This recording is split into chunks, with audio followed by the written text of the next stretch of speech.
उधर उत्तराखंड राज्य स्थापना दिवस के अवसर पर समाजवादी पार्टी ने राज्य आंदोलनकारियों को सम्मानित किया। काला ढूंगी चौक पर 2100 कैंडल जलाकर शहीदों को श्रद्धांजलि दी गई। और उधर सपा के प्रमुख महासचिव ने कहा कि उत्तराखंड को अलग राज्य बनाने के लिए जनता ने बहुत संघर्ष किया है और राज्य आंदोलनकारियों के बल पर ही राज्य का अलग गठन हुआ, इसलिए स्थापना दिवस पर शहीद हुए लोगों का सम्मान ही उनकी सच्ची श्रद्धांजलि देना है। और आगे उन्होंने कांग्रेस और बीजेपी पर जुबानी वार किया और कहा कि दोनों ही राजनीतिक दलों ने राज्य को दिशाहीन किया है।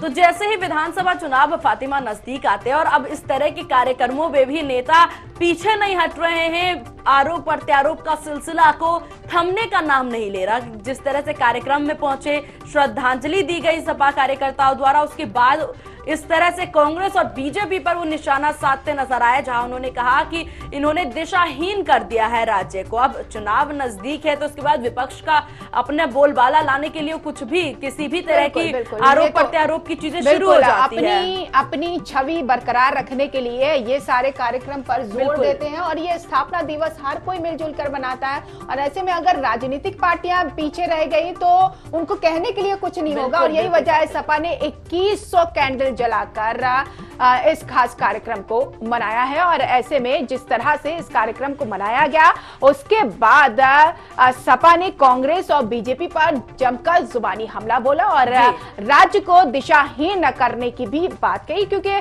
2022 चुनाव नजदीक है और ऐसे में कोई भी कोर कसर नहीं छोड़ना चाहती कोई भी पार्टी किसी की भी खामियों को निकालने के लिए।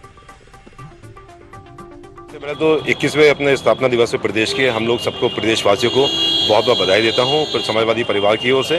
और साथ ही साथ जिन सिपाहियों की वजह से आज हमारा प्रदेश बना है, जो हमारे इस जंग के सिपाही थे जो शहीद हुए हैं भाई, उनके याद में आज मैं मोमबत्ती जलाकर उनको नमन करता हूँ। और साथ में जो आंदोलनकारी हमारे अभी है हमारे साथ में, उनको आज हमने सम्मानित भी किया। और बेसिकली अगर माना जाए तो असली सिपाही इस प्रदेश को बनाने में ये लोग हैं।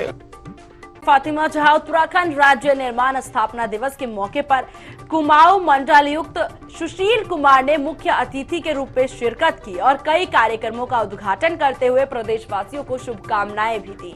नैनीताल के फ्लैट्स मैदान में राज्य स्थापना दिवस के अवसर पर भव्य कार्यक्रम का आयोजन भी किया गया। राज्य आंदोलनकारियों ने सभा में मौजूद लोगों से आंदोलन के दौरान हुई घटनाओं को साझा किया। तो वहीं नैनीताल में स्थापना दिवस के मौके पर मैराथन और sailing, regatta, kayaking race, boat race और फूड फेस्टिवल का भी आयोजन किया गया। तो तमाम कार्यक्रम रखे गए हैं, जहां कार्यक्रम के अंत में राज्य विकास पुस्तिका का विमोचन किया गया। मंडलयुक्त सुशील कुमार ने कहा कि पलायन राज्य के लिए बड़ी समस्या है और वो जल, जमीन और जंगल से जुड़ा हुआ है। उन्होंने कहा कि कृषि क्षेत्र में सुधार किया जा रहा है जिससे पलायन को रोका जा सके। तो एक बड़ी चुनौती यहाँ फातिमा है, पलायन की जो स्थिति उत्तराखंड में बनी हुई है उसको लेकर ये साफ दिख गया कि यहाँ पर सरकार भी इसको अहम मुद्दा मान के आगे बढ़ रही है, लेकिन पलायन को किस तरह से रोका जाए उसके लिए जल्द से जल्द कदम उठाना बहुत जरूरी है। बिल्कुल, यहाँ पर कोशिश भी की जा रही है और इस मुद्दे को इस दौरान उठाया भी जा रहा है।